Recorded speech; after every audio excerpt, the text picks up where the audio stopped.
Hello my dear students, in today's class we will talk about photon and the energy of photon. Now, we all know that light has got a dual nature, that is a wave nature and the particle nature. But remember, it cannot show both the nature at the same time. Now when we talk about a photon, that means we are talking about its particle nature. Now, if we look at a beam of light, we will feel that it is continuous. But that's not the reality. The light is actually consist of small packets, and these packets are known as photons. So what is photon? Photon is actually a quantum of electromagnetic radiation. You are getting?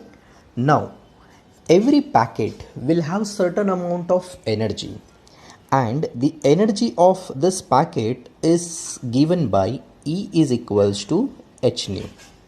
But we know that this nu is the frequency which we can replace by speed over wavelength lambda.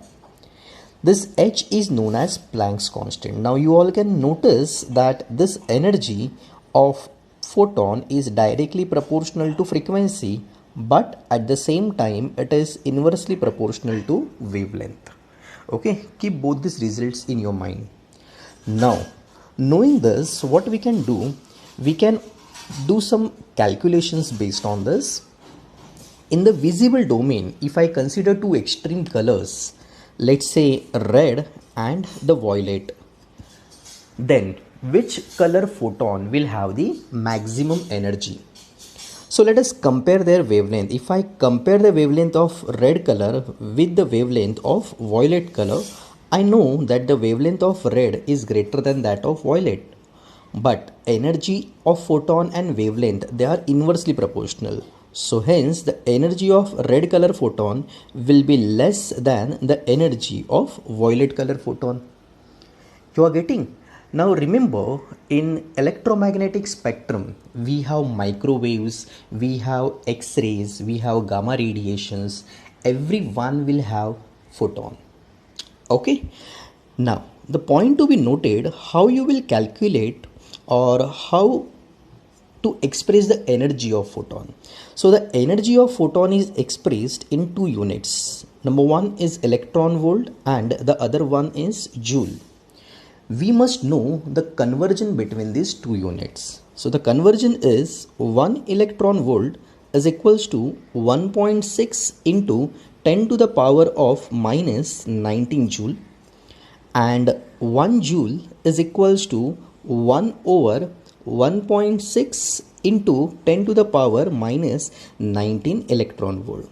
So from electron volt, if we want to move in joule, then we have to multiply, and from joule, if we want to convert in electron volt, then we have to divide by 1.6 into 10 to the power minus 19. One more point to be noted, that the Planck's constant has got the value 6.626, sometime written as 6.63 into 10 to the power of minus 34 with the unit as joule second. You are getting? Now we will solve one problem and we will understand the conversion of units of energy. Suppose we have a photon of wavelength 4000 Armstrong unit. Now first we have to convert this in the units of meter.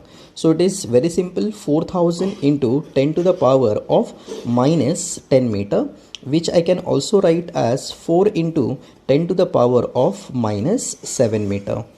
You are getting? Now, what is the formula for the energy of photon? The energy of photon is given by hc over lambda. The value of h we can take as 6.63 into 10 to the power minus 34. And the speed of photon is 3 into 10 to the power of 8. Over, what is the wavelength? It is 4 into 10 to the power of minus 7. Are you clear? Now, if we operate with this calculation, we all can see that this multiplication, that is 3 3s are 9, 6 3s are 18, carry 1, so it is 19.89 into 10 to the power of minus 26. Minus 7 goes up, it will be plus 7. Okay, over 4. You are getting? Now minus 26 and 10 to the power of 7 will gives me 10 to the power of minus 19. Just a minute.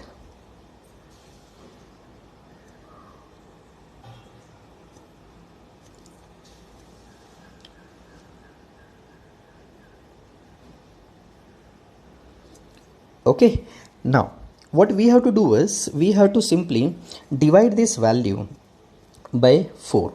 So this is equals to, now we have 19.89 which is close to 20. So the answer will be 4 point something into 10 to the power of minus 19 and the unit will be joule. So with this formula, whatever answer you get will have the unit as joule. Now if we want to convert this answer in the units of electron volt, then what we have to do, this 4 point something into 10 to the power of minus 19 divide 1.6 into 10 to the power minus 19. So this 10 to the power minus 19 gets cancelled off. We have 4 point something divide 1.6. So what the answer will be? Okay, we have 4 point something divide 1.6. So we can write this as 2 point something with the unit as electron volt. Are you clear? This is how we can convert the unit of photon or the energy of photon from joule to electron volt. Are you all clear with this? You can randomly select any wavelength or you can select frequency and try to calculate the energy of photon in both the units of joule as well as electron volt. Hope this is clear for you all. Thank you.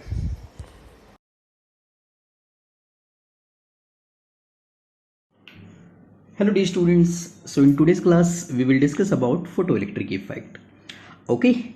Now to understand what exactly the photoelectric effect is, in a simple word, the entrance of light and the exit of electron. I am repeating, the entrance of light and the exit of electron is photoelectric effect.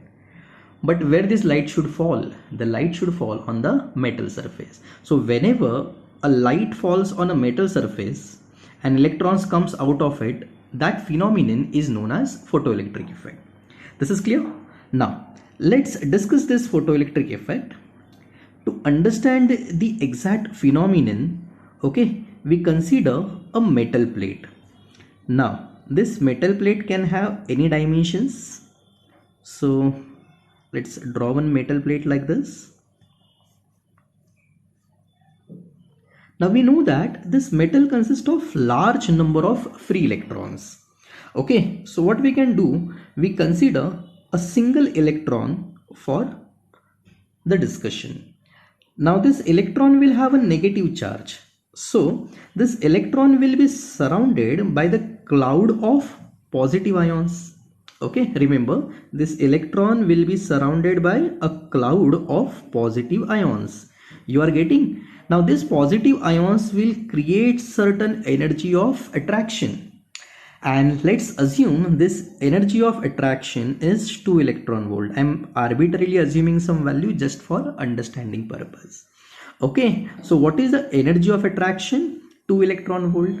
That means if I want to remove this electron from this metal, the minimum energy I must supply is 2 electron volt, and this energy is known as work function phi naught. So how you will define work function phi naught? It is the minimum energy required to remove this electron from the surface of metal. Are you clear? I am repeating again, the minimum amount of energy required to remove an electron from the surface of metal. Are you clear? So now the question is how to supply this energy. So there are two ways in which we can supply the energy to electron. Number one, you can supply the energy in the form of heat. So if you supply energy in the form of heat and if electron come out, then that effect is known as thermionic emission. And the second option, you can supply the energy in the form of light. So if you supply the energy in the form of light and if electron come out, then that effect is known as photoelectric effect. Are you all clear with this? Okay, now what we can do next is we have to get the Einstein's photoelectric equation. Okay, now let's discuss how to get this Einstein's photoelectric equation. Right, for that, again, what we will do, we will shine a light on this metal surface. Now the light will come in the form of photon, and every photon will have same amount of energy, which is given by E is equals to h nu. Okay, now let's assume that this energy is 5 electron volt. Now a very important point to be noted, suppose on this electron we shine 100 photons, but one electron can absorb only one photon at a time. Even though you are shining hundred or thousands or lakhs of photon, remember that one electron can absorb only one photon at a time. Are you clear? Now if this electron is absorbing 5 electron volt, out of that 5, the electron must spend 2 electron volt of energy to fight against the cloud of this positive ions. You are clear? So if this electron come out, what amount of energy this electron will possess? The electron will possess 3 electron volt. Are you clear? Remember, we are talking about the surface electron. Okay.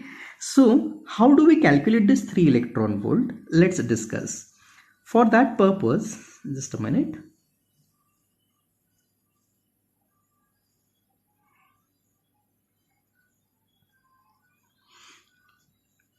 Now, for that purpose, you just look at the values. See, this is 5 electron volt. From this 5 electron volt, we subtracted 2 electron volt in order to get the answer as 3 electron volt.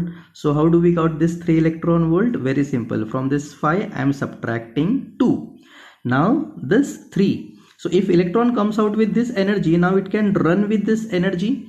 So that energy I can call as the kinetic energy. Okay, what is phi? It is nothing but energy of photon h nu, and what is this 2? It is nothing but the work function phi naught. So this is the first formula for the kinetic energy of photoelectrons, and Albert Einstein derived this equation, hence this is known as Einstein's photoelectric equation. Is this clear? Now remember, this work function phi naught can also be calculated as h into nu naught, where nu naught is known as threshold frequency. Now what is the meaning of threshold frequency? See, the energy of this photon completely depends on this frequency. Okay, so the minimum energy required to remove this electron, or the minimum frequency required to remove this electron from the surface of metal, is known as threshold frequency. So if I substitute over here, I will get the new formula for kinetic energy, and it will be h, which we can pull common. So inside you will have nu minus nu naught. Are you clear? So you all can notice that emission is possible if the frequency of photon is greater than threshold frequency. So threshold frequency is the minimum required frequency. Are you clear? Now just remember these two results so that we can modify them further. Okay, now the first result that we had was kinetic energy is equals to h nu minus work function phi naught, and the second result was h into nu minus nu naught. Now remember, the frequency of photon nu can be replaced by c over lambda, and this nu naught can be replaced by c over lambda naught. Okay, what is lambda? The wavelength. And what is lambda naught? It is the threshold wavelength. So if I substitute, I can have one more relation of kinetic energy, and the relation will be hc into 1 over lambda minus 1 over lambda naught. Are you all clear? So we got one more relation for the kinetic energy of photoelectron. So now we have total 3 relations for the kinetic energy of photoelectrons. Okay, where the first relation was E is equals to, or kinetic energy is equals to h nu minus phi naught, second h into nu minus nu naught, and the third one, it is hc into 1 over lambda minus 1 over lambda naught. Okay, now let us discuss the conditions in which the emission is possible and the conditions in which emission is not possible. So first we will discuss the conditions where the emission is possible. Okay, so when emission is possible, first condition, the energy of photon must be greater than the work function. Second, the frequency of photon must be greater than threshold, but the wavelength should be less than the threshold wavelength. So under these three conditions, emission of electron is possible. Now let us discuss when the emission is not possible. So if the energy of incoming photon is less than threshold wave, the work function. Second, if the frequency of photon is less than the threshold frequency, and if the wavelength is greater than the threshold wavelength. So in these three conditions, the emission of electron is not possible. So in the numerical, they may ask you to decide whether the emission of electron is possible or not with a particular wavelength. So knowing the wavelength, we can find the energy. From the energy, you can do the comparison with the work function, and you can decide whether the emission of electron will be possible or not. Okay, thank you.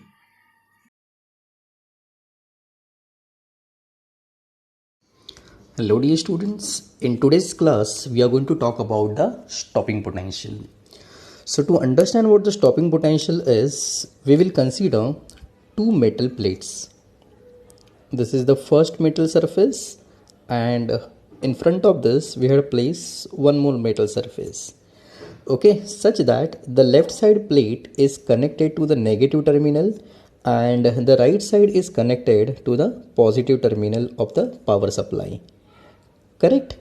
Such that this will act like a cathode and this will act like an anode. You are getting? Now, this metal plate will have certain amount of work function phi naught. And as you all know that work function is the minimum amount of energy required to remove an electron. So what we will do, we will shine some photons on this metal surface. And let's see what happens when you shine this photon. So if the energy of photon is E, and if this energy is greater than the work function, then the electrons will come out, and these negatively charged electrons will accelerate towards this positively charged anode. And if we place a current meter in the circuit, this current meter will show some deflection to us.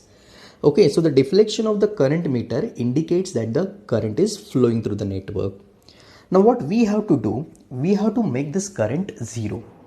So there are different ways in which we can make this current zero. The very first option, you stop this light itself. So no light will fall and no emission will take place, current will drop to zero.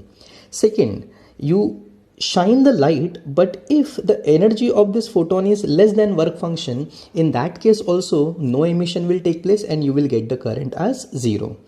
Okay, but try to understand what our condition is.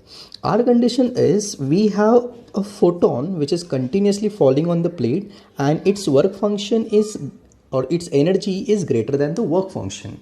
But still we want to make the current as zero. So what we can do in this case? Very simple. Why current is flowing? Because these electrons are able to reach this anode plate. If anode starts repelling all these electrons, in that case current will drop to zero. Now when this anode can repel all these electrons? Very simple, we have to make the polarity of anode as negative. Okay, so if we make the anode as a negative plate, so what will happen? Let's see, this is now positive and this is negative. So we have interchanged the polarity of cathode and anode. So now photons will fall, electrons will come out of the metal plate, they will try to move towards anode, but anode starts repelling them. So slowly we have to increase the negative voltage. So at one particular negative voltage, I am repeating, at one particular negative voltage, the value of current will drop to zero, and that negative voltage is known as stopping potential. Okay, so how you will define stopping potential? It is that negative voltage given to the anode plate for which the photoelectric current becomes zero. Right, now what is the energy at this negative voltage? Then the energy at this negative voltage is given as EVS, and this energy is sufficient enough to stop the more or the highest energetic electron. So what is the maximum energy of photoelectron? It is given by half mv square. You are getting? So from here, if they ask you to derive the formula for the velocity of photoelectron, then the velocity of photoelectron can be calculated as V is equals to under root of 2 times of EVS over small m, where small m is the mass of photoelectrons. Are you clear with this? Okay, E is the charge and Vs is the stopping potential. Okay, these formulas will also help you while solving the numericals based on photoelectric effect. Okay, thank you.